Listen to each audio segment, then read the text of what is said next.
boa noite! Seja bem-vindo à terceira palestra do Fórum Online de Especialidades Veterinárias. Eu sou o Thiago de Rogatis e hoje nós vamos transmitir a palestra Diagnóstico Diferencial de Prurido em Cães e a Nutrição como Suporte no Tratamento. Essa transmissão tem o patrocínio da Hill's Pet Nutrition. A ciência está no coração da nutrição baseada na biologia. Diferenças que você pode ver, sentir e confiar. Uma vida longa e saudável começa com ciência. Hoje, ao final desta palestra, sortearemos um kit especial de produtos Hill's Pet Nutrition. Além desse sorteio, você que assistir todas as palestras desse nosso fórum também concorrerá a um estetoscópio Littmann. Para participar e receber o seu certificado, basta assistir às transmissões pelo nosso site ou aplicativo PetSmart.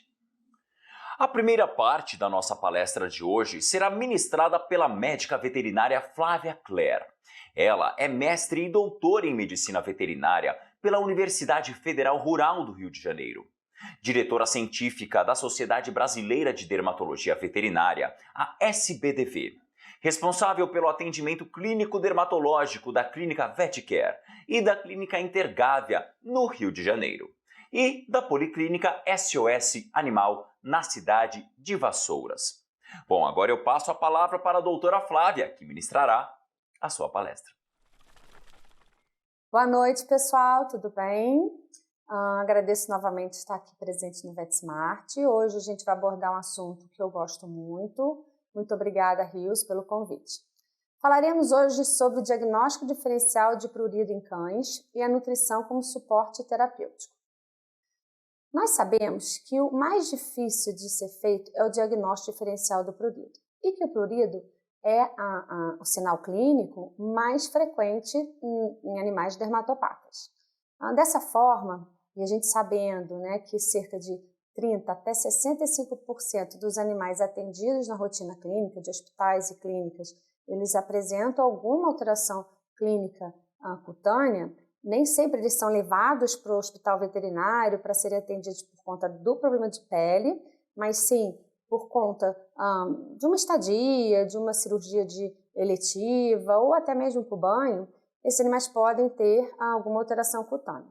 Então, a maior parte, né, das alterações clínicas apresentadas por esses animais é o sinal clínico de prurido, da coceira, que costuma ser a queixa principal desses tutores.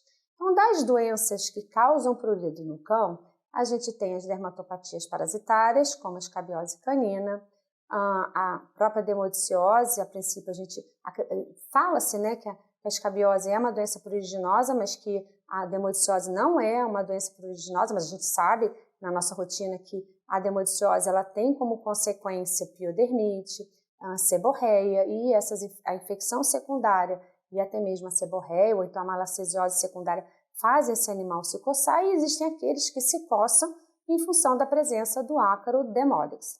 Então, as dermatopatias parasitárias elas são consideradas doenças pruriginosas. O segundo grupo, né, de doenças que tem como característica o prurido, né, ele pode estar presente, seria a dermatopatia infecciosa causada por bactérias, as piodermites, e as infecções fúngicas, a malacesiose e até mesmo a infecção fúngica por um dermatófito. O terceiro grupo de doenças pruriginosas nós vamos ter as dermatopatias alérgicas, que a gente vai falar sobre todas elas e vamos fazer o diagnóstico das dermatopatias alérgicas. E, por último, não menos importante, né, as dermatopatias autoimunes. As dermatopatias autoimunes, a princípio, a gente não considera como doenças pruriginosas, mas esses animais podem apresentar coceira no pênfigo foliáceo, no pênfigo bolhoso, no lúpus, enfim, mas normalmente associadas a infecções secundárias. E, por último, as neoplasias, as doenças neoplásicas e psicogênicas. Como exemplo, a gente pode citar nas doenças neoplásicas o mastocitoma. E as doenças psicogênicas, aquelas em cães que estão confinados em ambientes apertados, que sentem a falta do dono e por isso eles fazem um aumento da lambedura das patas, né, que a gente poderia considerar como exemplo a dermatite acral por lambedura. Enfim, então esses 4 grupos de doenças, né, de dermatopatias, são doenças que podem levar o prurido. Dessas 4, o que eu posso falar para vocês assim antemão é o seguinte, que se o animal não se coça, ele não tem doença alérgica. Se o animal se coça, você tem todas essas doenças, né? E podemos incluir também as doenças que a gente chama de endocrinopatia, que são doenças correlacionadas ao sistema hormonal. A princípio, as endocrinopatias elas não são pruriginosas, mas em função das infecções secundárias e da seborreia, você também poderá ter coceira. Das dermatopatias alérgicas, a gente tem 4. A dermatite alérgica picada de ectoparasitas, ela é causada não pela presença do ectoparasita, principalmente o carrapato e a pulga, mas sim a saliva da pulga ou a saliva, né, do carrapato. Acreditava-se que uma pulga era o suficiente para desencadear todo o processo de hipersensibilidade no cão alérgico. Hoje a gente questiona se realmente há uma pulga. Acredita-se que alguns estudos comprovam que essa correlação ela é individual. A quantidade de saliva que é inoculada durante, né, a picada da pulga que seria o suficiente para desencadear o prurido naquele determinado cão. Então não tem como dizer se é uma pulga, se é 2 pulgas ou se é 10 pulgas. Agora é lógico, quanto maior a quantidade de pulga, maior a probabilidade desse animal se coçar e coçar bastante. A dermatite alérgica picada de ectoparasitas, principalmente a picada de pulga, é a doença alérgica mais comum segundo a literatura, em cães e em gatos. Porém, se a gente faz o atendimento numa região onde existe o controle de pulgas e carrapatos, a dermatopatia atópica canina ela passa a ser a doença alérgica mais comum na sua rotina clínica.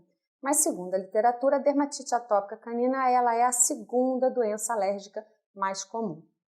Então, se a gente for avaliar de uma forma geral, essas 2 doenças alérgicas, a DAP e a dermatite atópica canina, são as mais comuns e dependendo da região onde você atender, você vai encontrar a DAP mais frequente do que a dermatite atópica canina. Então, eu, lá no interior, né, eu moro numa cidade do interior onde nem todo mundo faz controle de pulgas e carrapatos. Então, eu encontro muito mais DAP, dermatite alérgica picada de pulga, do que dermatite atópica canina. Já no Rio de Janeiro, na Zona Sul, eu atendo muito mais cães apresentando a dermatite atópica canina, porque você tem um controle de pulgas e carrapatos de uma forma mais correta. Por outro lado, a gente pode, se for ler na literatura, a gente tem dermatite alérgica picada de ectoparasitas, a doença alérgica mais comum. A dermatite atópica canina, nós sabemos que hoje, em função dos hábitos, né, atribuídos a esses animais, né, o hábito da família, existe a hipótese da higiene, onde a gente sabe que esses animais eles são tratados como pessoas, né, como crianças, eles são humanizados, onde a gente tem um estilo de vida diferente e mais ainda, as raças que estão sendo, né, comercializadas e que a gente mais atende na nossa rotina são raças que possuem uma predisposição genética a apresentar dermatite atópica canina. E o que eu posso dizer para vocês, né, da minha experiência, é que eu percebo esse aumento de pacientes com dermatite atópica canina na minha rotina. Então, cães como bulldog francês, bulldog inglês, maltês, shih tzu, pug, são cães, golden labrador, né, de raças maiores, a gente poderia incluir o golden labrador, são os cães que mais aparecem para a gente com dermatite atópica canina, porque eles têm uma predisposição hereditária e você tem um ambiente influenciando o desencadear, né, o start da doença nesses cãezinhos. Bom, a terceira doença alérgica mais comum em cães é a hipersensibilidade alimentar. Ela tem como nomenclatura hipersensibilidade alimentar ou pode ser encontrada também como reação cutânea adversa aos alimentos. Alguns autores eles consideram a dermatite atópica canina e incluem a hipersensibilidade alimentar dentro desse contexto, onde você teria a dermatite atópica canina induzida por alimentos e a dermatite atópica canina induzida por alérgenos ambientais. Eu gosto, né, de uma forma didática, e como a literatura traz essas duas doenças de forma separada, eu gosto de usar para classificar as doenças alérgicas, dermatite atópica canina, uma, e hipersensibilidade alimentar, outra.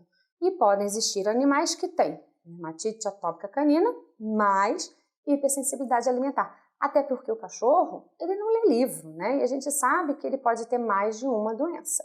Então, a gente não descarta nunca a possibilidade do animalzinho ter mais de uma doença alérgica. Então, é aquele cão que tem dermatite alérgica picada de ectoparasitas, depois ele faz uma dermatite atópica canina.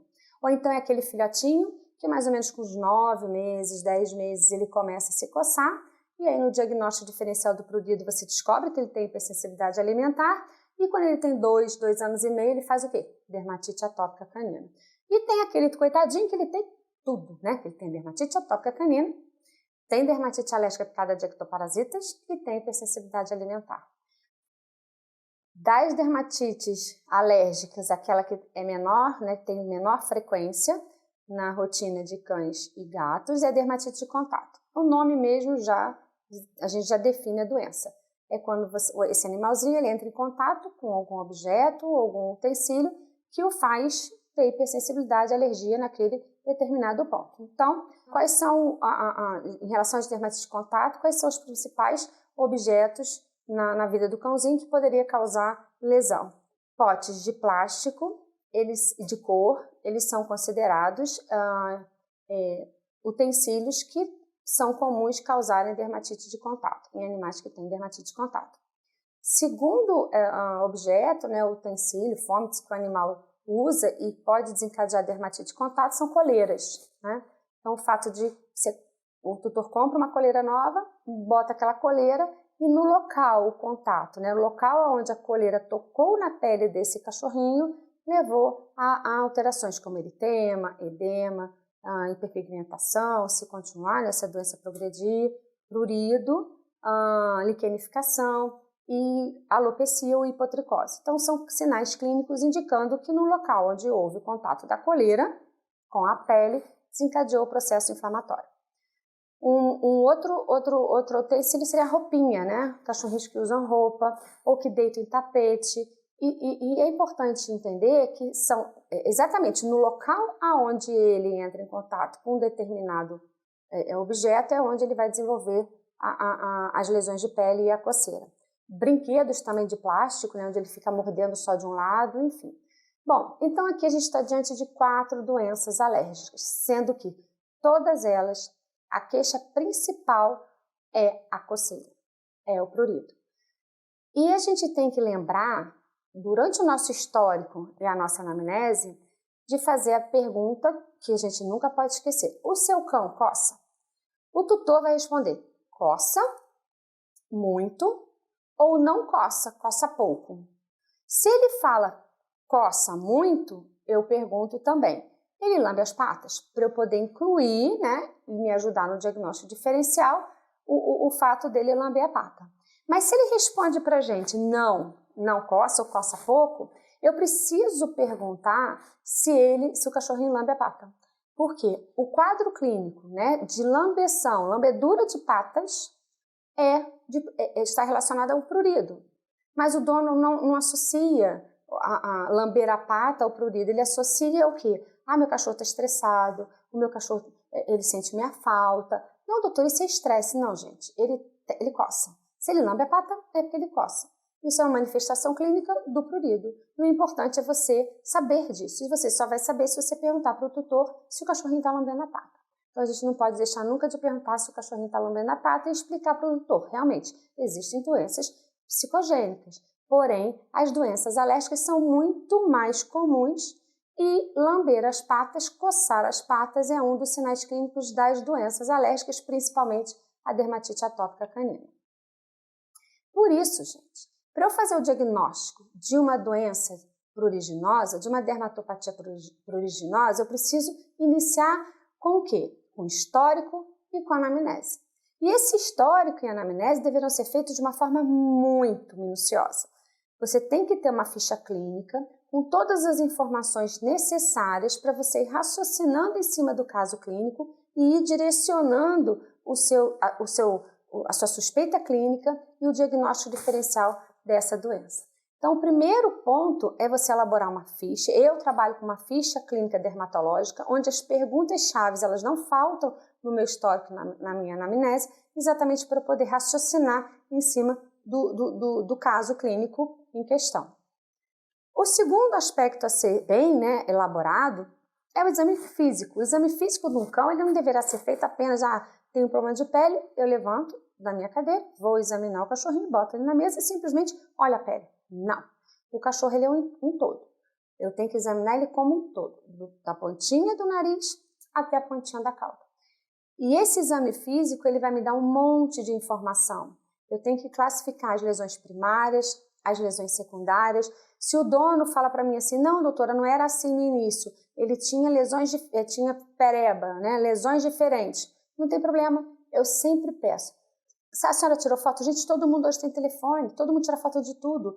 E eu tenho certeza que esse tutor tirou foto das lesões lá no início para mandar para um veterinário, ou não, para mandar para um colega, para saber, uma amiga, olha, eu lembro que você falou que seu cachorro tinha problema de pele, dá uma olhadinha nessa imagem aí, nessa foto, vê se é a mesma coisa, o que você usou.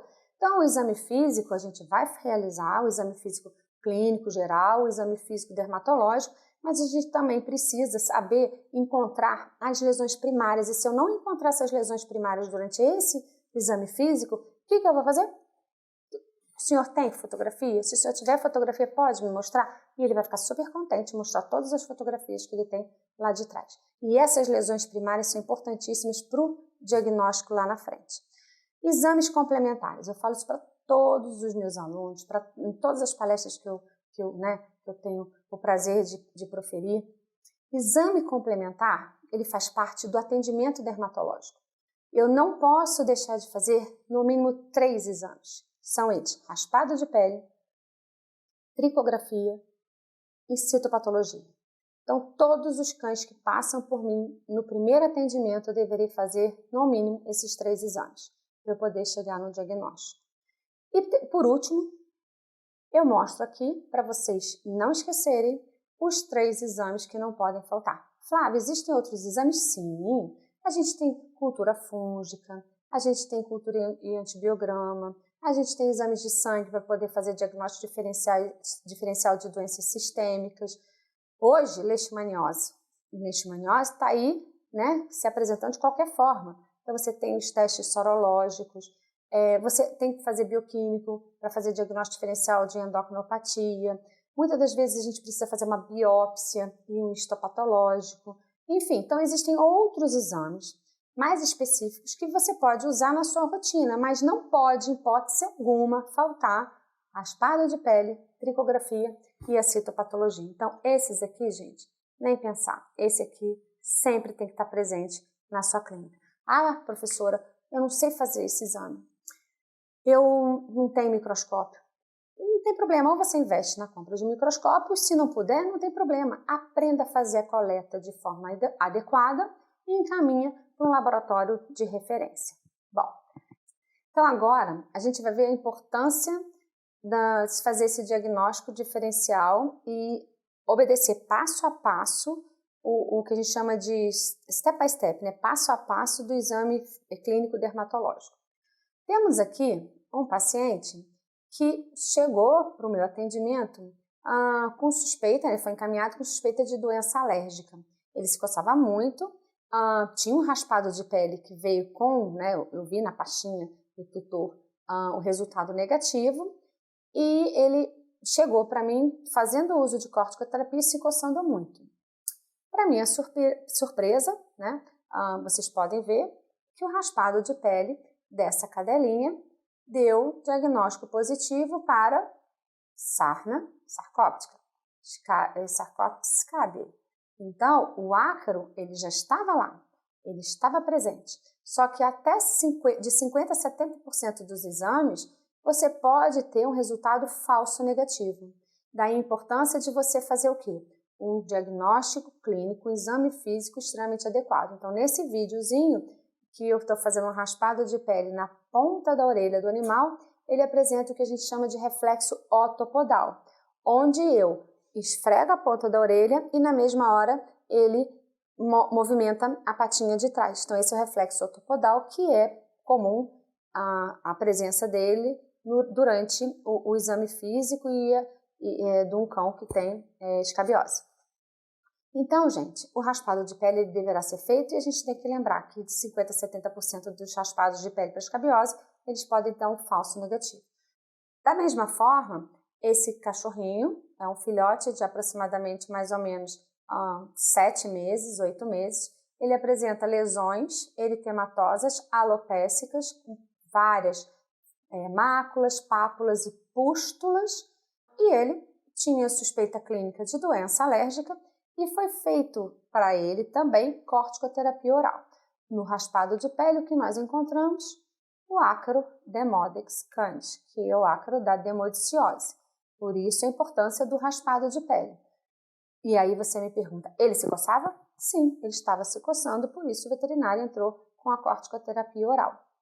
Então, quando se faz corticoterapia para animais que têm escabiose canina ou demodiciose, a resposta terapêutica ela vai ser inferior. Então, esses animais eles continuam se coçando mesmo fazendo uso da corticoterapia. Eu não posso dizer que ele pare de se coçar, que ele possa melhorar, né? Que ele possa diminuir a coceira. Geralmente ele diminui um pouco a coceira, mas você não tem uma resposta terapêutica satisfatória, como acontece na dermatite atópica canina, que você faz o uso da corticoterapia e o animal diminui bastante, né? Uma forma importante, diminui bastante a sua coceira. Então, gente, a citopatologia, o segundo exame mais importante, né, a ser realizado durante o seu atendimento clínico dermatológico, ela deverá ser feita de pústulas, que seria o ideal, ou então você pode realizar do colarinho epidérmico. Como que a gente faz essa retirada de material? Com a própria lâmina de vidro ou até mesmo uma espátula, você pode fazer a retirada dessa crosta de forma delicada no bordo da lesão e depois fazer o imprint, onde você coloca a lâmina em cima do local onde você fez a retirada da crosta. O resultado ele vai ser dado, né? E para você considerar uma infecção bacteriana, eu preciso ter os cocos dentro do neutrófilo. Quando a gente encontra cocos fora das células inflamatórias, você não pode ter certeza de que esse animal apresenta uma piodermite. É importante você encontrar os cocos sendo fagocitados pelas células inflamatórias, principalmente os neutrófilos e os monócitos. Dessa forma, você pode fechar o diagnóstico para piodermite. E aí você avalia a possibilidade ou não de fazer antibiótico terapia oral, mas sabendo sempre que hoje é uma tendência mundial a fazer tratamento de piodermite tópico. E só entrar com tratamento oral se realmente houver necessidade. É importante também a gente observar, né, na citopatologia, quais são as características celulares, se é realmente uma resposta inflamatória, uma doença infecciosa, se é uma neoplasia, se é uma doença autoimune, enfim, algumas informações importantes elas vão ser encontradas no citopatológico. Esse é o citopatológico que foi curado pelo método mais simples, que é o panótico, que é o que eu uso na minha rotina. Então, nesse slide aqui, nós podemos observar uma quantidade excessiva, né? São vários cocos que estão ali. Esses cocos, eles formam como se fossem grupos, né? Pode ser em formato de cacho de uva ou, enfim, ali não tem formato nenhum. E ele representa, né, devido a não tem muita quantidade de células inflamatórias, então a gente tem uma lâmina com poucas células inflamatórias e muitas bactérias, né, proporcionalmente. Então, o que a gente chama essa lâmina, a gente dá o nome de BOG, que é o Bacterial Overgrowth, ou supercrescimento bacteriano, ou sobrecrescimento bacteriano. Podemos encontrar também em cães untuosos, em cães que apresentam uma seborreia, na citopatologia, a malacésia. Então, essa aqui é a malacésia. Ela tem um formato muito bonitinho, tem gente que fala que parece aquele pino, né, de boliche, tem gente que fala que parece uma pegada, enfim, a malacésia ela é uma gracinha. E a malacésia, quando você encontra em grande quantidade, você pode, da mesma forma que você tem o BOG, você tem o MOG, que seria o supercrescimento ou sobrecrescimento da malacésia, que é a Malassezia overgrowth. Essas duas lâminas, elas foram feitas da pele dessa cadela. Mas você poderia fazer da orelha e encontrar também a malacésia dentro da orelha, já que o tecido, né, que envolve o conduto auditivo, ele é igual ao tecido da pele, eles são semelhantes. A gente sabe que a pele é uma só. Então, quando você tem malacesíase na pele, provavelmente você vai ter malacesíase no ouvido. Malacesíase ou malacesiose? Eu gosto mais do termo malacesiose. Tanto aquele cachorrinho quanto essa cadela aqui, né, a Collie e a Poodle, ambas têm dermatite atópica canina. Esse fluxograma ele é importante para a gente poder fazer o diagnóstico diferencial do prurido. Então vamos lá, chega um cachorro coçando. Esse cachorro então você vai fazer os 3 exames que não podem faltar na sua rotina, que é o raspado de pele, a citopatologia e a tricografia. Se o raspado de pele você encontra o ácaro, ótimo, eu vou entrar com antiparasitário. Se o meu raspado de pele, Flávia, deu negativo, o que eu faço? Nunca esqueçam que você pode ter uma escabiose e você não encontra o ácaro, principalmente se você tiver lesões sugestivas de escabiose. Então, o que eu vou fazer? Antiparasitário. Está na literatura, está lá no diagnóstico da dermatite atópica, no Guideline de 2015, dizendo que o primeiro passo para você fazer diagnóstico diferencial da dermatite atópica é usar um antiparasitário. Então, faz parte do protocolo para chegar a um diagnóstico. Você fez a citopatologia. Na citopatologia, você encontrou ou cocos, ou malacésia, ou os dois. Então, eu posso estar diante de uma piodermite ou uma malacesiose. O que eu vou fazer? Eu tenho que tratar. Esse tratamento, a princípio, vai ser o quê? Tópico. A gente tem que sempre pensar em primeiro fazer o tratamento tópico para depois fazer o tratamento sistêmico.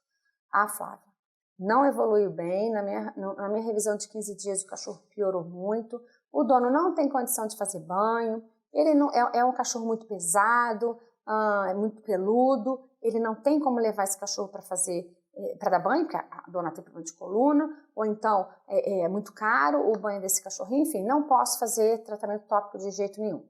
Aí eu vou ter que fazer o quê? Tratamento tópico e tratamento sistêmico. Na tricografia encontrei pelos tonsurados.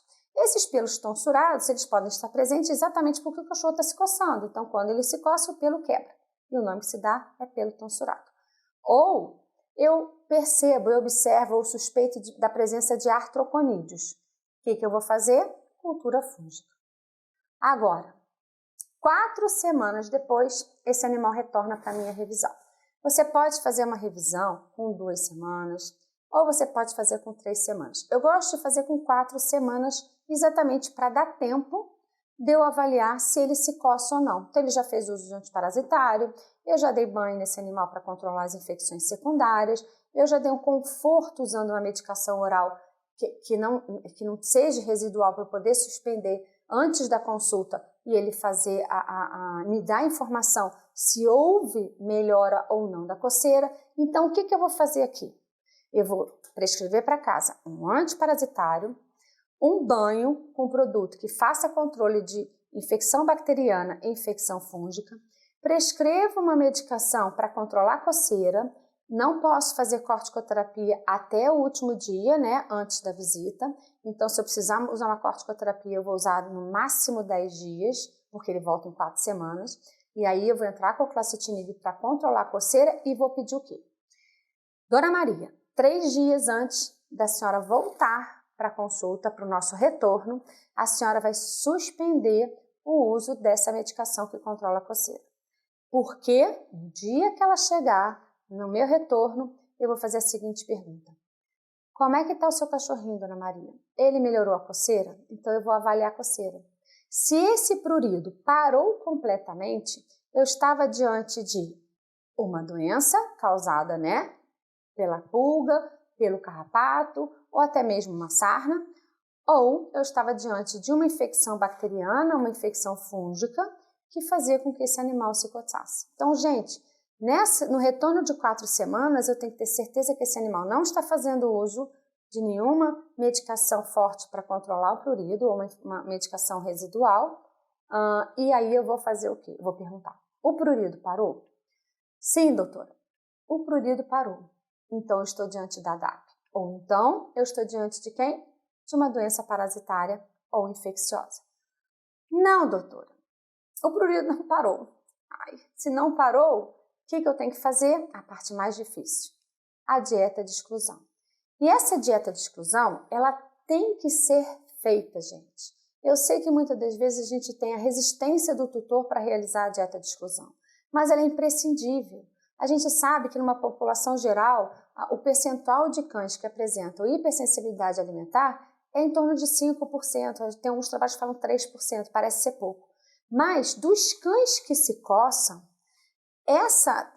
o alimento, a mudança da alimentação, ela pode diminuir a coceira em 30% desses animais que se coçam. Então é bastante coisa, é 1/3 dos animais. Eles podem estar diminuindo a coceira porque realmente eles têm apenas hipersensibilidade alimentar, ou eles podem estar diminuindo a coceira porque, além da dermatite atópica, eles fazem o quê? Reação adversa cutânea ao alimento. E aí? Você vai deixar de testar? Você vai deixar aquele animal tomando uma cortisona ou um inibidor de JAK ou classitinib para o resto da vida? Ou uma ciclosporina para o resto da vida, podendo apenas mudar o alimento dele? Eu, sinceramente, eu não acho justo. Então, a minha obrigação como médica veterinária é chegar para o tutor e explicar direitinho para ele a importância da dieta de exclusão e aí, junto com ele, decidir se a gente vai fazer ou não. Mas ele tem que ter ciência da importância, porque tem animais que simplesmente por você mudar a dieta, ele para de se coçar completamente. Então, não posso deixar de fazer. Gente, então se a coceira parou completamente, se o prurido parou, eu estou diante de uma hipersensibilidade alimentar.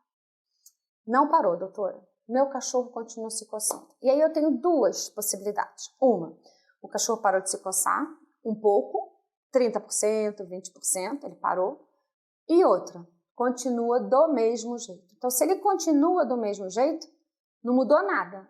Dei remédio, né, o antiparasitário, fiz os banhos de forma correta, entrei com a dieta de exclusão e o cachorro continua se coçando do mesmo jeito, não mudou absolutamente nada na vida dele.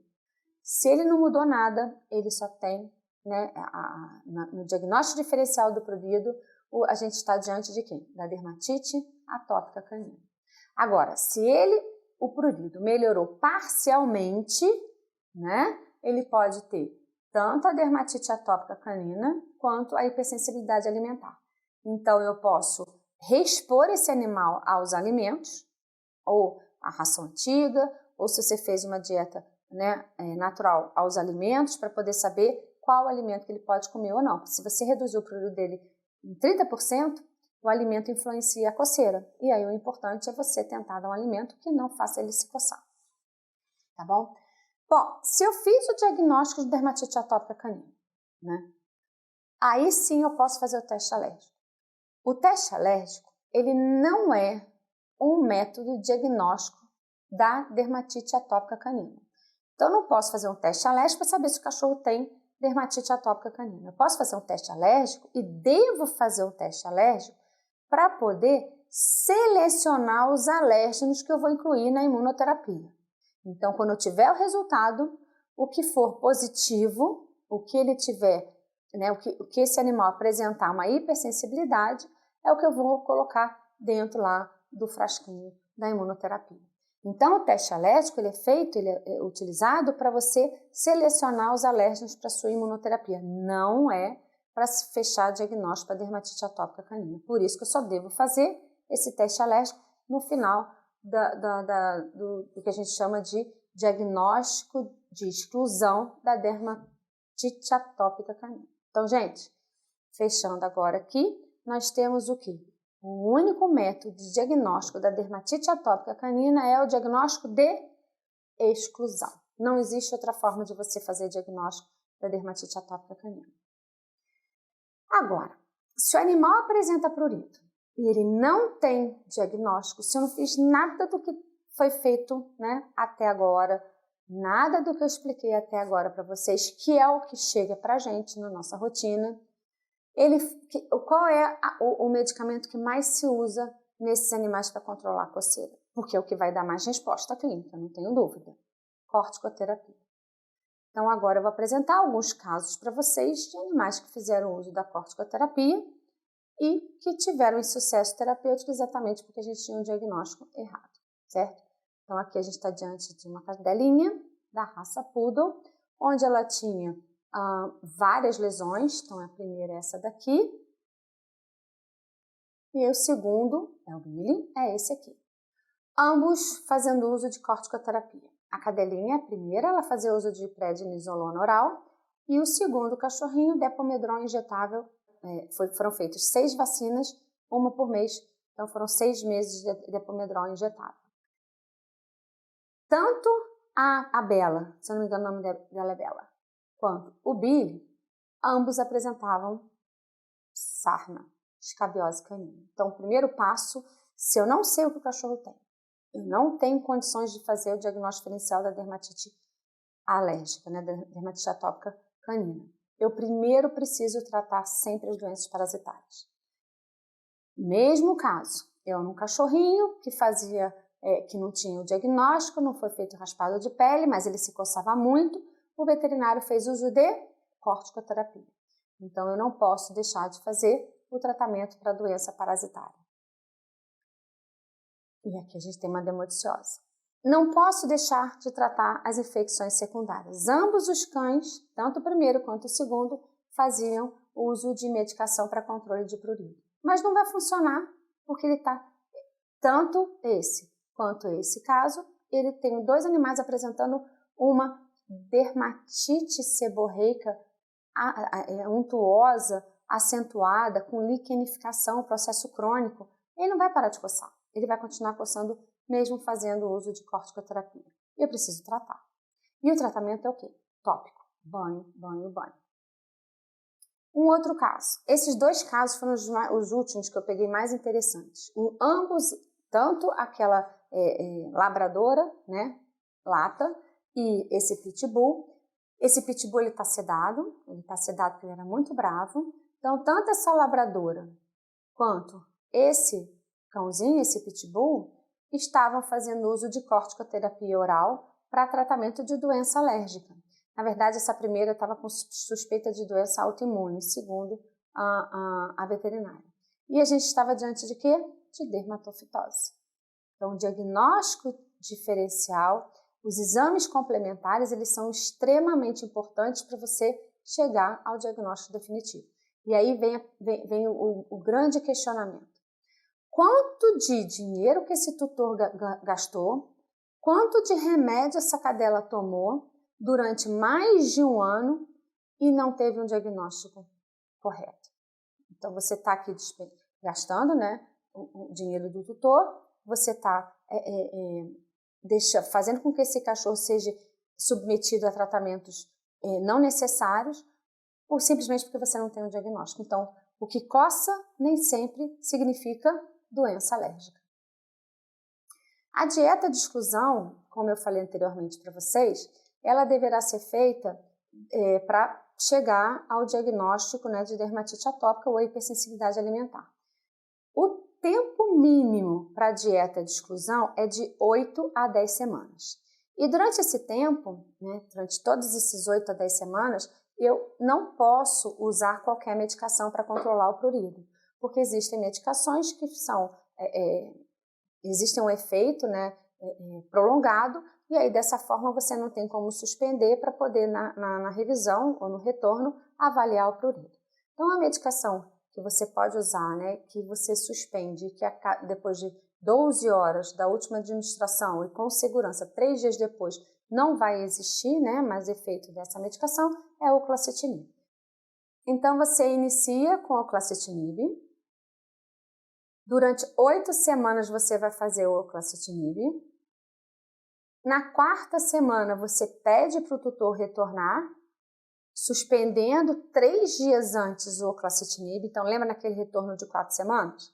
3 dias antes eu boto na receita a data do retorno e embaixo suspender o oclacitinib no dia tal. Eu já deixo anotado.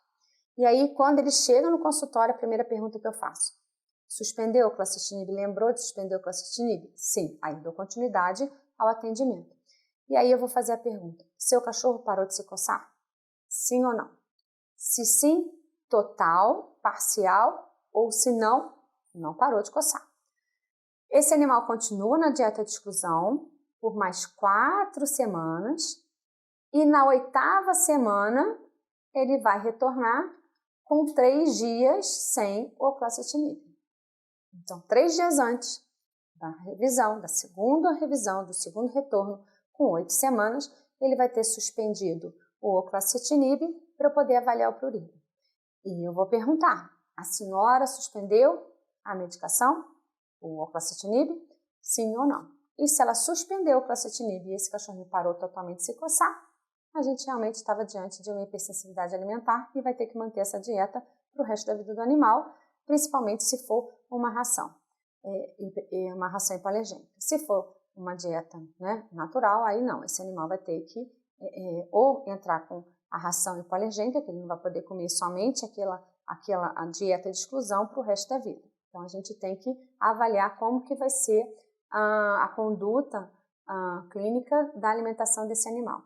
E o que se diz na literatura, e o mais correto, é que depois da 8ª semana, esse animal parou de se coçar completamente, ele não se coça mais, que você fez o diagnóstico de hipersensibilidade alimentar, para você realmente fechar o diagnóstico, é expor esse animal novamente ao alimento que ele estava acostumado, para ver se ele vai voltar a se coçar. Se ele voltar a se coçar, quando ele come aquele alimento que ele estava acostumado a se coçar, aí sim você está diante da hipersensibilidade alimentar. Mas assim, na nossa rotina, né? Já foi difícil incluir a dieta de exclusão. E aí depois o cachorro ficou bom. Aí você pede para ele voltar a dar aquela comida que ele comia anteriormente, né? A ração anterior. A primeira coisa que o dono faz é falar, não quero. Ah, não, doutora, eu não vou voltar a dar a ração porque eu não quero ver ele se coçando todinho do jeito que ele estava com aquela ração que ele comia antes dessa hipoalergênica. Ele não vai querer. Ele geralmente não quer voltar retornar ao alimento anterior, quando ele se coçava. Mas é o que deveria fazer, o que a gente chama de desafio, né? Bom, e a dermatite atópica? Aqui eu tenho vários pacientes, ela pode se apresentar de várias formas, ela realmente é a doença mais complicada de se tratar, é uma doença crônica para o resto da vida.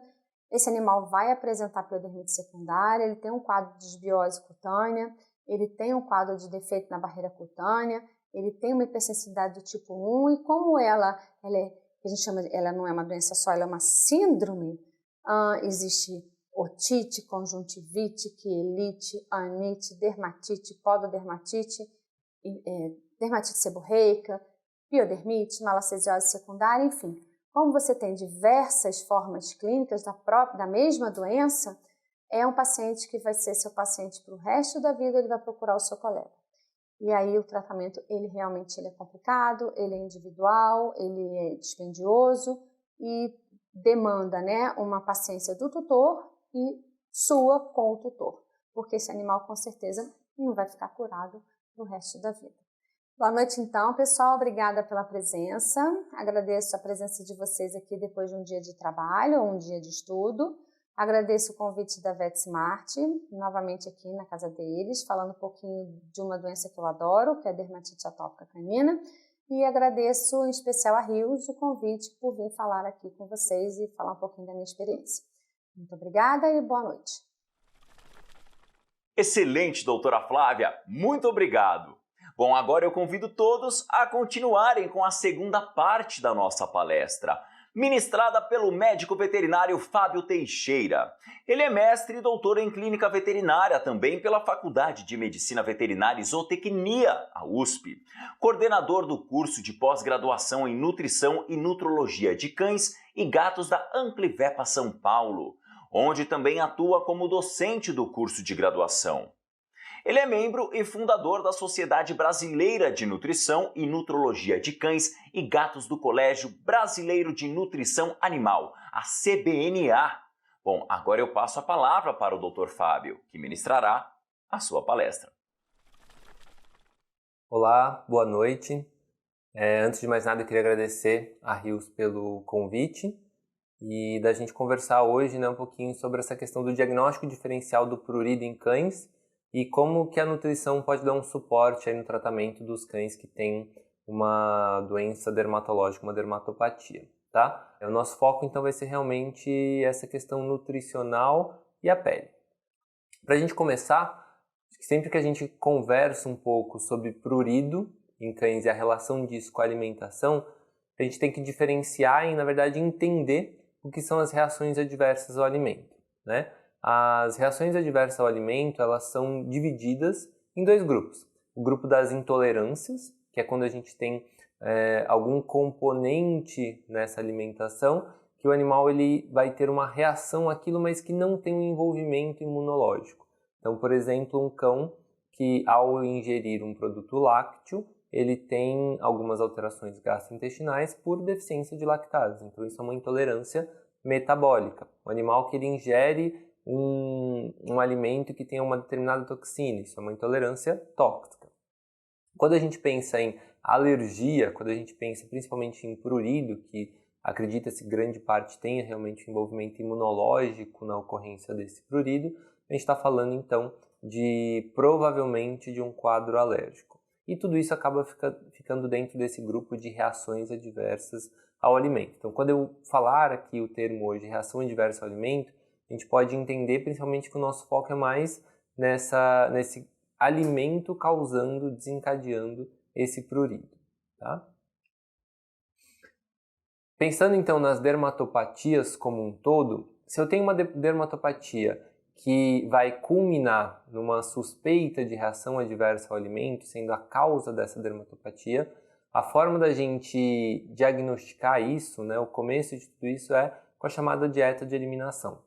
A ideia é tirar tudo que esse animal já ingeriu, né, pelo menos ali recentemente, para que a gente consiga identificar posteriormente qual seria o alimento que está causando essa reação adversa que culmina em prurido, né, em coceira. Depois que a gente consegue diminuir essa coceira desse animal prurido com a dieta de eliminação, a gente passa por uma fase de provocação, que é fornecer novamente esses possíveis alérgenos no alimento, e aí sim a gente vai ter o diagnóstico confirmado ou excluído de uma possível reação adversa ao alimento.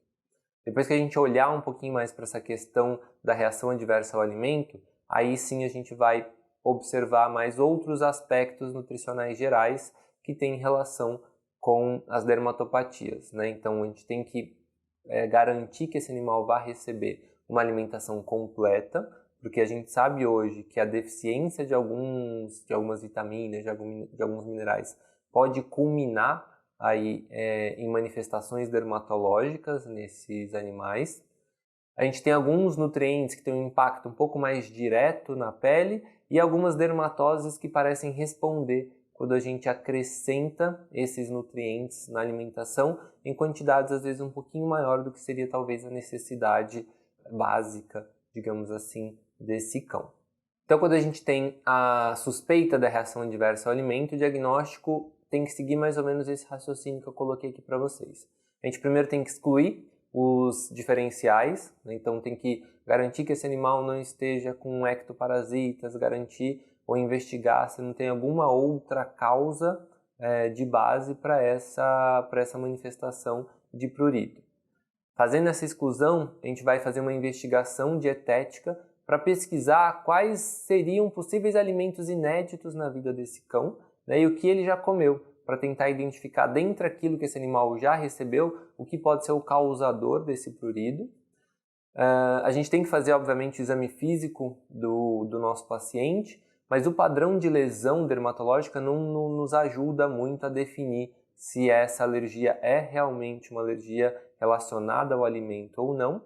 E aí sim a gente passa para a dieta de eliminação e depois para a dieta provocativa, seguindo esse raciocínio aí da anamnese nutricional, dessas informações que a gente conseguiu capturar na nossa conversa com o dono, né, com o tutor desse animal. Como que vai ser a dieta de eliminação? Que possibilidades eu tenho de dietas de eliminação? Por muito tempo acreditava-se que a única opção seria alimentação caseira, então seguia-se antigamente o raciocínio de começar a dieta de eliminação com 2 ingredientes, né? Normalmente uma fonte proteica e uma fonte de carboidrato, garantindo que pelo menos a fonte proteica seja inédita na alimentação desse animal. Então, se eu fui lá, conversei com esse tutor, identifiquei que que o animal comeu a vida toda rações à base de frango, aí a gente vai optar por colocar nessa dieta de eliminação fontes proteicas diferentes do frango, tá? Um ponto muito importante de ressaltar quando a gente opta por fazer a dieta de eliminação usando alimentação caseira é que a gente tem que tomar muito cuidado com a possibilidade de deficiência nutricional. E hoje eu acho que isso tem que ser muito ressaltado, porque a gente vem encontrando deficiências nutricionais cada vez mais frequentes aí na rotina clínica, e muitos dos casos em que isso acontece é porque esse animal foi diagnosticado ou passou inicialmente por uma dieta de eliminação recebendo alimentação caseira.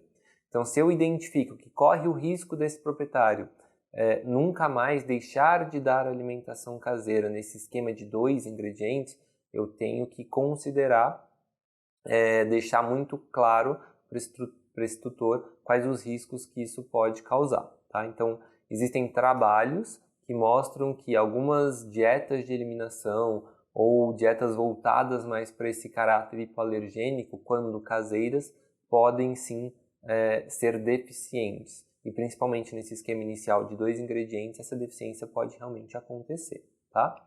Hoje a gente tem como possibilidade o uso de alimentos comerciais que tenham aí fontes proteicas hidrolisadas para serem utilizadas como uma possível dieta de eliminação.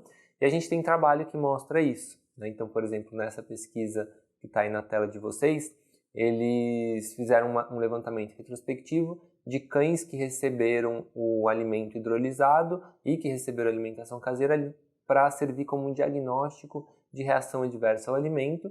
E os alimentos hidrolisados, então, eles podem ser utilizados nessa possibilidade, nessa investigação de diagnóstico também, não só mais como tratamento. Então, a gente tem como possibilidade de dieta de eliminação a alimentação caseira, naquele esquema inicial de 2 ingredientes, e a gente vai acrescentando aos poucos novos ingredientes na alimentação para que ela se torne completa. A possibilidade hoje do alimento que tem uma fonte proteica hidrolisada, um alimento confiável para isso, e também tem a possibilidade de um alimento de fonte proteica inédita. E aí, nesse caso, a gente tem que se basear, obviamente, na anamnese nutricional. Então, se eu tenho aquele paciente que eu sei que ele tem um risco maior de alergia a determinado ingrediente, que ele comeu isso a vida toda, não vai ser um alimento de fonte proteica inédita com aquela fonte proteica que eu vou escolher para esse paciente. Tá? E por quanto tempo eu tenho que fazer a dieta de eliminação? Então, a gente tem já descrita aí na literatura algumas evidências de qual seria o tempo mínimo esperado para que as manifestações cutâneas regridam quando a gente faz a dieta de eliminação naquele paciente que realmente tem uma reação adversa ao alimento. Nesse estudo que eu mostrei para vocês, eles fizeram um compilado de alguns estudos que investigaram essa questão, do tempo em que um cão que tem reação adversa ao alimento vai realmente ter uma regressão das lesões e da manifestação clínica da reação adversa ao alimento. E aí, nesse levantamento, a gente consegue observar que foi com mais ou menos aí 12, 13 semanas que os cães que tinham reação adversa ao alimento tiveram 100% de resposta. E com mais ou menos aqui em torno de 8 semanas é que a gente começa a ter uma porcentagem mais expressiva, em média, para que esses animais tenham uma regressão importante do quadro. Então, dessa forma, a gente pode dizer que o tempo mínimo para que uma dieta de eliminação seja aplicada quando a gente pensa em manifestações dermatológicas é aí de aproximadamente 8 a 12 semanas. Então, a gente vai ter que esperar pelo menos aí 8, 12 semanas para ter uma evidência inicial se esse animal tem uma resposta quando a gente faz a dieta de eliminação ou não. Vamos seguir um fluxograma aqui só para a gente entender como que tem que ser o raciocínio quando a gente inicia a dieta de eliminação até que a gente chegue aí no diagnóstico da reação adversa ao alimento. Então, a gente vai fazer a dieta de eliminação por um período aí de 8 a 12 semanas, pelo menos. Tá? Se esse animal não teve nenhuma melhora com a dieta de eliminação, a gente tem duas possibilidades. Uma é começar a considerar que esse animal realmente ele tem uma outra dermatopatia, né? E aí entra a grande possibilidade da atopia como diagnóstico, ou se eu suspeito que tem alguma coisa que tenha interferido, né, que tenha sido um viés durante esse período de dieta de eliminação, a gente pode cogitar repetir o período de dieta de eliminação. Então, se a gente percebe que talvez aquele tutor não tenha sido muito assíduo no momento em que ele fez a dieta de eliminação, e isso pode acontecer. Então, é aquele tutor que ele começa a dieta de eliminação, você prescreveu o alimento comercial e ele mistura com outros ingredientes. Então, isso não pode ser considerado como uma dieta de eliminação. Então, isso a gente tem que deixar muito claro para o tutor aí nesse momento. Tá? Então, fez a dieta de eliminação, o paciente não melhorou, ou é porque ele é atópico, ou porque a dieta de eliminação não foi realmente bem executada. Tá? O que a gente ainda tem de possibilidade?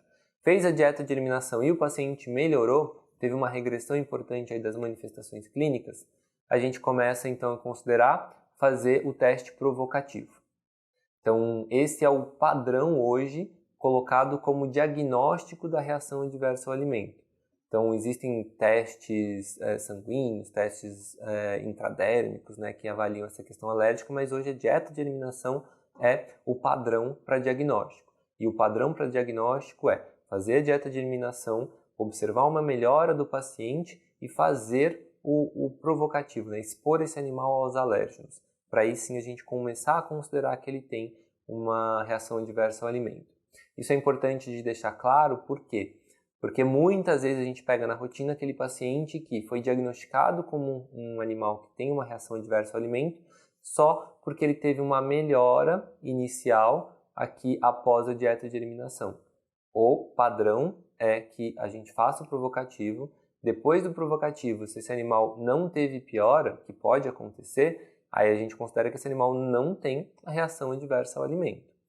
Quando eu vou diagnosticar essa reação adversa ao alimento? Quando eu fizer o período de dieta de eliminação, houve a melhora, eu fiz o provocativo, as manifestações clínicas voltaram, fiz a dieta de eliminação novamente e houve uma melhora novamente do quadro. Aí sim eu diagnostico, né, eu posso dizer que esse animal realmente tem uma reação adversa àquele alimento que foi testado na fase de dieta provocativa.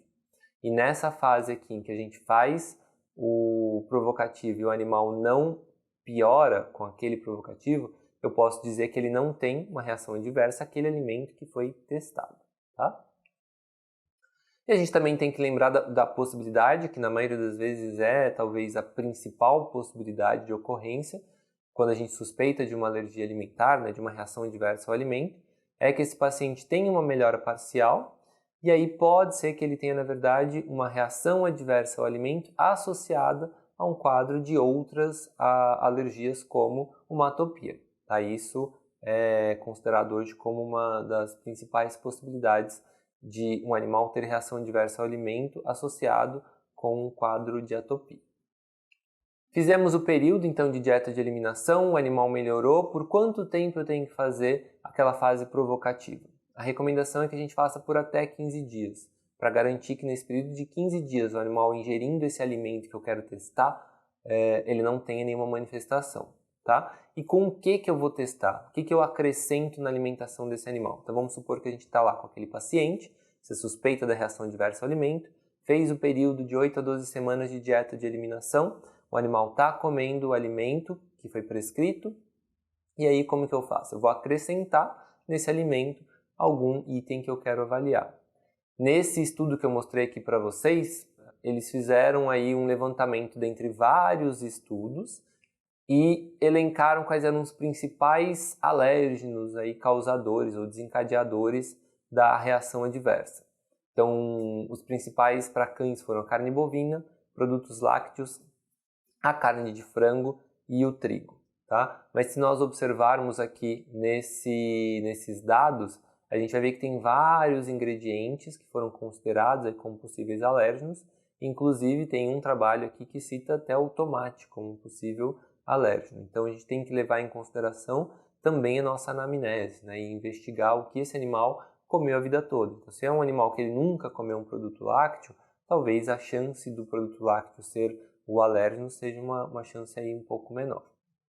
E é importante a gente ter essa consciência de que a fase provocativa ela é bem importante, porque a gente pode estar fazendo uma restrição para o resto da vida desse paciente. Então hoje na rotina, o que a gente encontra muito? Aquele cão que foi diagnosticado em algum momento da vida como um animal que tinha uma reação adversa a algum determinado alimento e ele passa a ter uma alimentação muito restrita. E talvez esse paciente não precisaria disso.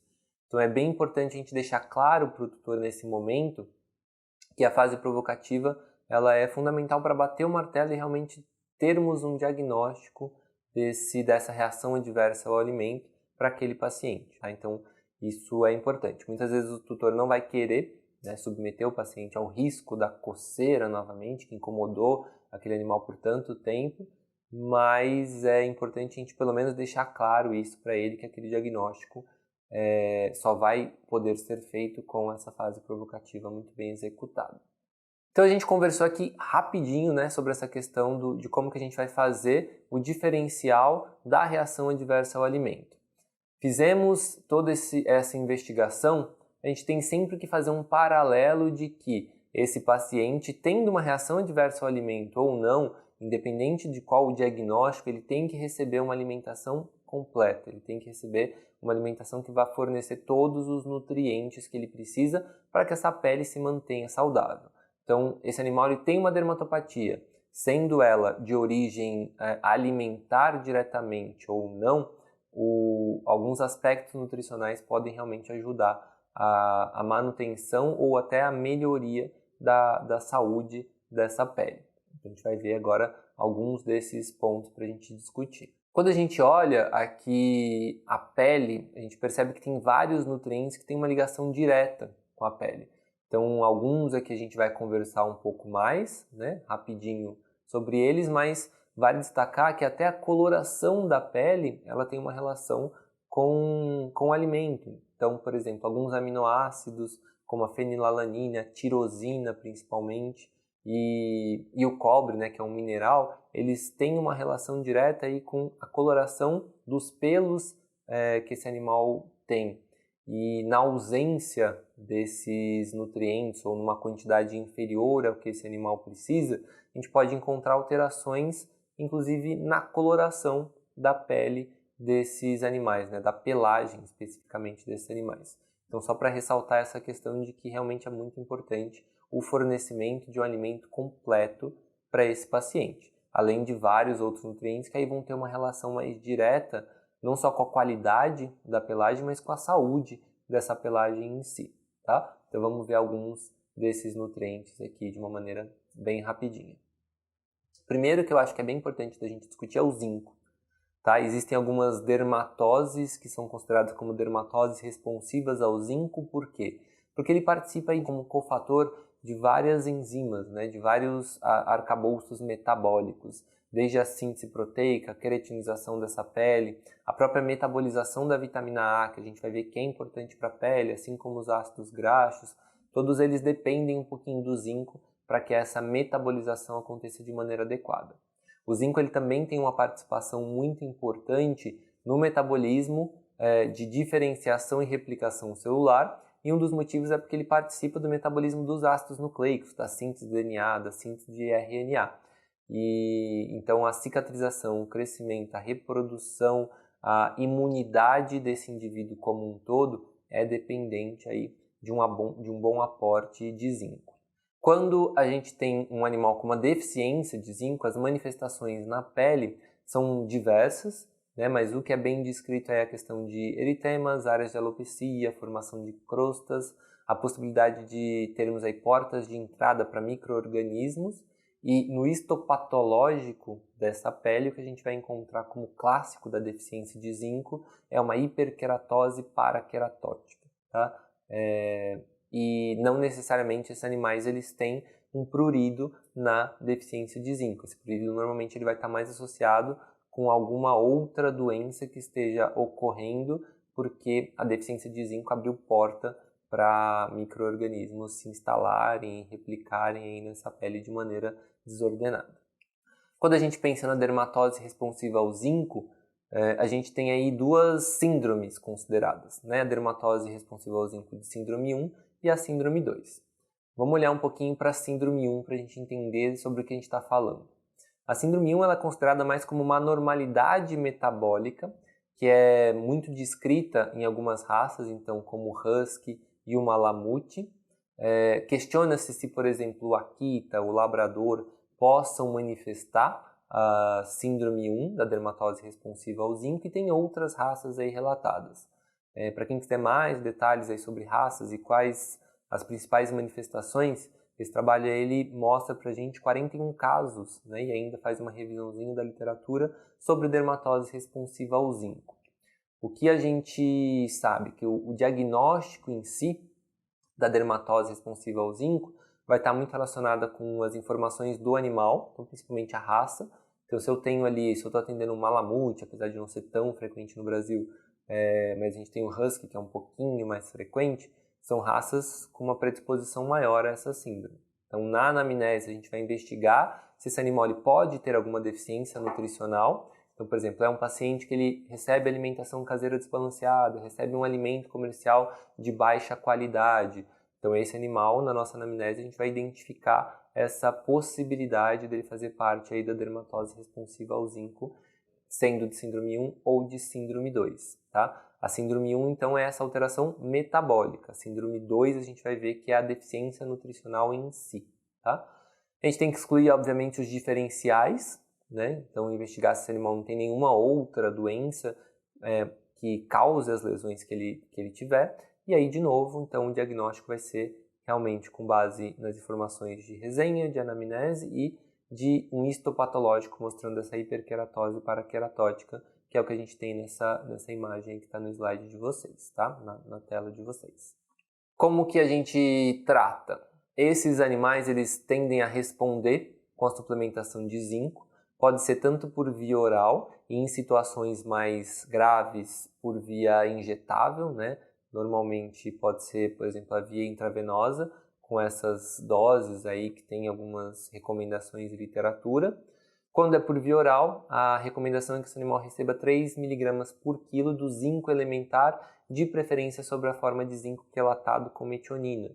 Parece ter realmente uma absorção mais interessante, um direcionamento mais interessante desse zinco para a pele, né? Uma disponibilidade maior disso para a pele. Esses animais, quando tem a dermatose responsiva ao zinco, eles tendem a melhorar com essa suplementação e algumas vezes eles podem se manter bem com a mudança para um alimento de qualidade que tem um aporte maior de zinco aí na sua composição, tá? E aqui só algumas imagens para a gente ver situações mais extremas, situações mais brandas de animais com a dermatose responsiva ao zinco de síndrome 1. Então a gente consegue ver nesse cão aqui da esquerda da tela de vocês, essa lesão aqui periocular, né? E aqui pós-tratamento, um animal sem a lesão, e esse outro paciente que tinha também, que respondeu bem ao tratamento associado aí com uma boa suplementação de zinco. Então, lembrando que a dermatose responsiva ao zinco a gente tem a síndrome 1 e a síndrome 2.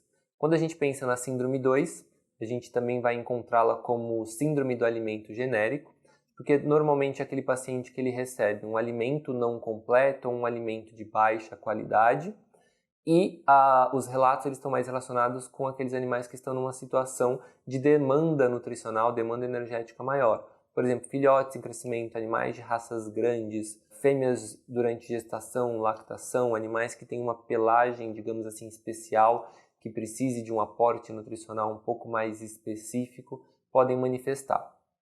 Nada mais é do que uma deficiência nutricional. É aquele animal que recebe um alimento, quando a gente muda para um alimento de melhor qualidade, sem uma suplementação específica, esse animal tende a melhorar.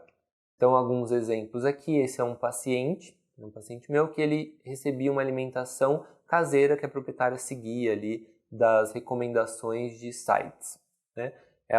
Ele começou a manifestar algumas alterações dermatológicas, ela começou a passar em veterinários, tentavam-se alguns tratamentos, não tinha uma melhora tão importante, e quando nós fizemos a mudança para um alimento comercial completo, balanceado, esse animal teve uma melhora bem importante em aproximadamente 45 dias, 2 meses de mudança dietética. Então ele poderia ser enquadrado aí num animal que tem a síndrome do alimento genérico ou a dermatose responsiva ao zinco de síndrome 2. Por que a gente tem essa ocorrência? Normalmente vai ser aquele animal comendo um alimento de baixa qualidade, uma comida caseira desbalanceada, um alimento que tem excesso de mineral, impedindo a absorção, por exemplo, do próprio zinco, um alimento de baixa digestibilidade, que não tem uma boa disponibilidade dos nutrientes, um excesso de fibra, animais recebendo baixa gordura, ou animais que tenham aí na sua dieta uma gordura não só em baixa quantidade, mas também uma gordura de baixa qualidade. Então, déficits aí de ácidos graxos essenciais, que é o ômega 6 e o ômega 3, um desbalanço, né, nessa proporção, nessa quantidade de ômega 6 e ômega 3, e isso pode inclusive culminar numa diminuição na absorção de vitaminas lipossolúveis, por exemplo, a vitamina A e a vitamina E, que a gente sabe que tem um efeito importante na pele dos cães.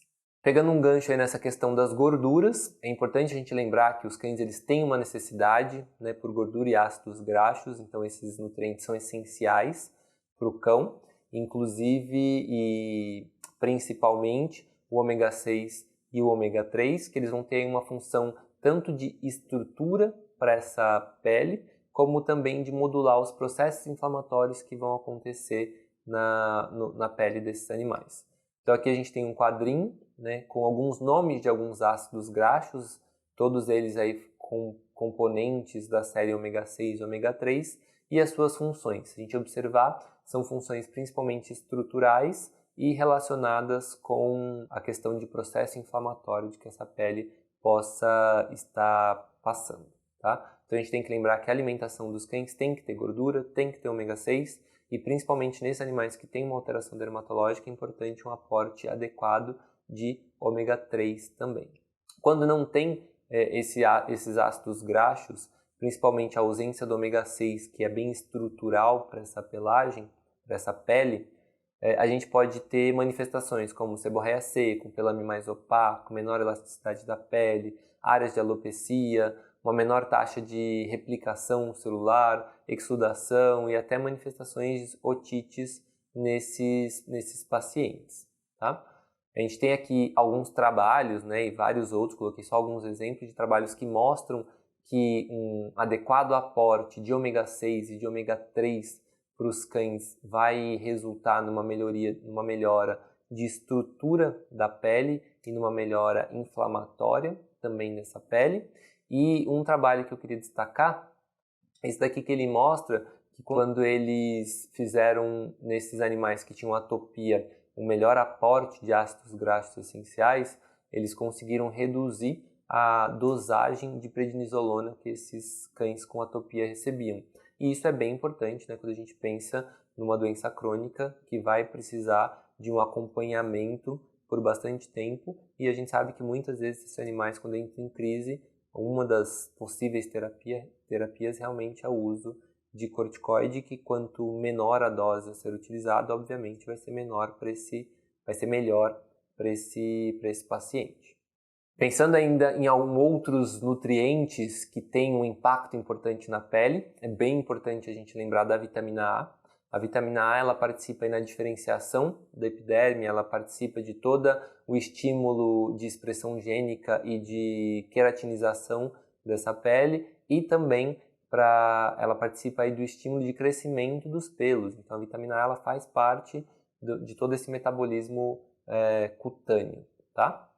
Quando a gente pensa em vitamina A gente pensa muito em beta-caroteno, né, que são os carotenoides que estão presentes em alguns alimentos corriqueiros nossos, né, então principalmente alguns produtos de origem vegetal, que tem aquela característica de colorações mais brilhantes, eles têm uma quantidade alta de beta-caroteno, né, mas a gente tem que lembrar que a vitamina A em si, a vitamina A que vai ser absorvida e já vai ser diretamente utilizada, ela vem principalmente dos produtos de origem animal. Então aqui o nosso foco são os cães, mas os gatos eles têm uma dificuldade, né? Eles não conseguem converter os carotenoides em vitamina A ativa, né? Então ressaltando essa importância de que os animais recebam um aporte da vitamina A em si, né? Nesse caso principalmente os gatos, para que haja um bom aporte desse nutriente para a pele desses animais.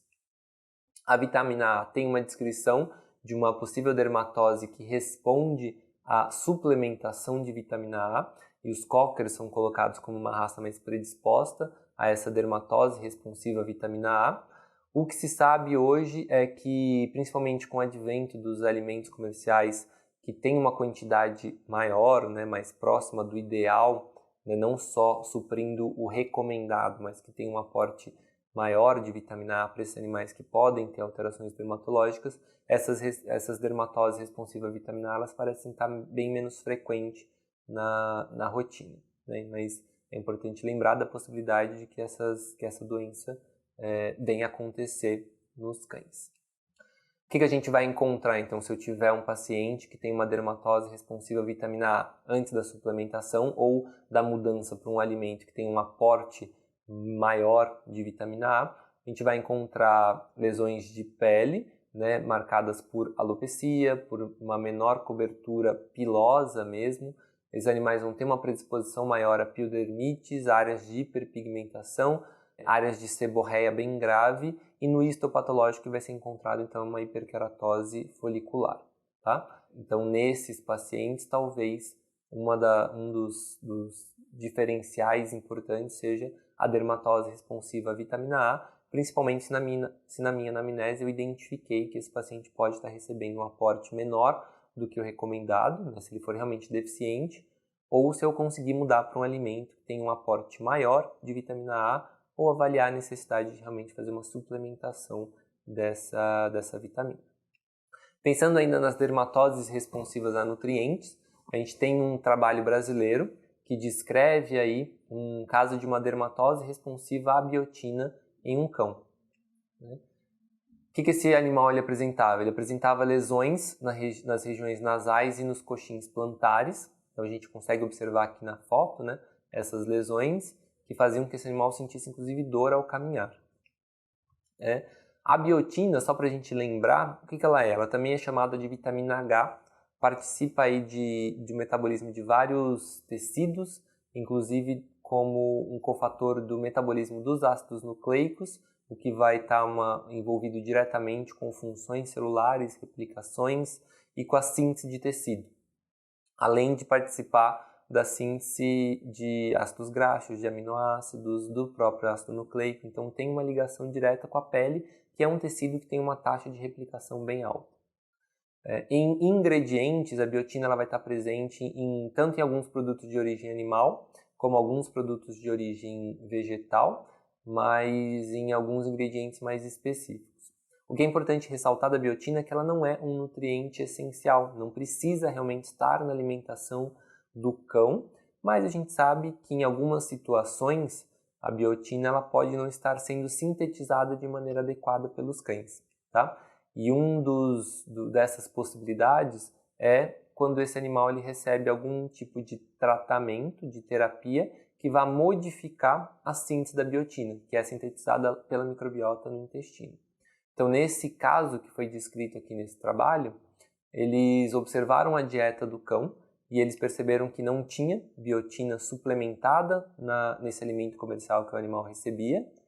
Isso, se a gente parar para pensar, não é um erro do alimento, porque é aquilo que eu comentei, a dieta ela, não tem a necessidade, a essencialidade de ter a biotina nesse alimento, mas se é um paciente que tem alguma possibilidade de alteração dermatológica, é interessante o acréscimo da biotina para não correr o risco desse nutriente não ser sintetizado pelo cão. Nesse caso, o que estava acontecendo com esse paciente? Ele recebia um tratamento com antibiótico de maneira prolongada, por algumas razões envolvidas com cistites, e provavelmente isso desencadeou uma dificuldade de produção de biotina que culminou nessas lesões dermatológicas. Isso foi provado como? Eles suplementaram a biotina para esse cão, houve a remissão dessas manifestações clínicas, né? Então a gente consegue ver aqui a melhora bem importante dessas lesões. Quando eles deixaram de suplementar, as lesões voltaram a aparecer, e quando eles suplementaram novamente, as lesões sumiram mais uma vez. Houve uma melhora do quadro, então ficando uma evidência importante aí de que talvez realmente seja uma dermatose que respondeu à suplementação de biotina, que é outro nutriente importante para a pele. Para a gente finalizar, tem ainda a descrição de uma dermatose chamada de dermatose responsiva à vitamina E. A vitamina E ela tem como papel principal ser um nutriente antioxidante, né? Então, em duas situações, acho que vale a pena a gente se preocupar com a vitamina E quando a gente pensa em pele. Se eu estou fornecendo para esse animal uma alimentação que tem uma quantidade de gordura dietética mais alta, a recomendação é que se faça realmente uma suplementação de vitamina E, mas é bem importante deixar claro que se esse animal ele recebe um alimento completo, né, um alimento bem formulado, mesmo um alimento bem formulado para a pele, que tem um aporte maior de ácidos graxos e de gordura, o formulador, né, quando participa de uma boa formulação, já vai fazer esse aporte a mais de antioxidante, pensando na qualidade e manutenção da qualidade dessa gordura dietética, tanto endógena como no próprio alimento, tá? Então ele vai colocar aí mais antioxidante para esse caminho. E uma situação clínica mais pontual descrita na literatura é a acantose nigricans, né, que é um espessamento importante da epiderme, que segundo esse trabalho, né, que é um trabalho um pouco mais antigo, os animais quando receberam uma suplementação oral de vitamina E, eles tiveram uma melhora importante dessa acantose nigricans primária. Né? Então eles descrevem aí em 4 dachshunds a ocorrência dessa dermatose, possível dermatose responsiva à vitamina E. Uma coisa que é importante a gente também ressaltar sobre essa questão de suplementações é que se a gente fornece para esses animais os alimentos comerciais que a gente tem hoje, que muitas vezes aqueles que são voltados para a pele, eles já têm um aporte mais adequado dessas vitaminas, desses minerais voltados para a pele, e talvez não necessariamente a gente precise fazer suplementações à parte, né?